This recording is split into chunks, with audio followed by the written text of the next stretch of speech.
मित्रांनो, चला तर जाणून घेऊया महाराष्ट्रातील आदिवासी जमाती. आदिवासी म्हणजे मूळचे रहिवासी असलेली जमात. 2011च्या जनगणनेनुसार 1,05,00,000 आदिवासी राज्यात आहेत.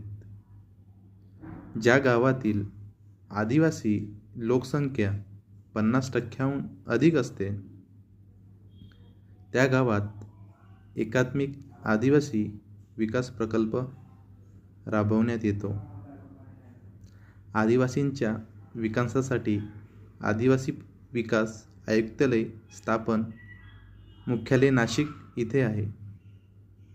70% लोकसंख्या आदिवासी असल्याने नंदुरबार जिल्हा आदिवासी जिल्हा नावाने ओळखला जातो.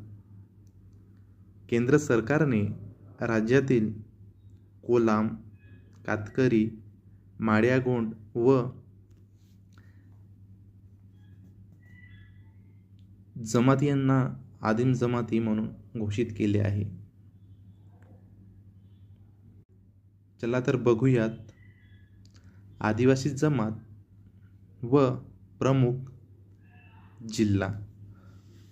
फर्स्ट ऑफ ऑल आहे कोलाम, जे की यवतमाळ जिल्ह्यात, कातकरी रायगड, पुणे, माळियागोंड गडचिरोली, वारली, ठाणे, पालघर, महादेवकोडी रायगड आणि पुणे, गोंड, गडचिरोली व चंद्रपूर, पारधी, नंदुरबार व धुळे, भिल, नंदुरबार, नाशिक व अहिल्यानगर, कोरकू, मेळघाट, आंध, नांदेड आणि शेवटचा एक गावित, जो की नंदुरबार जिल्ह्यामध्ये मिळते.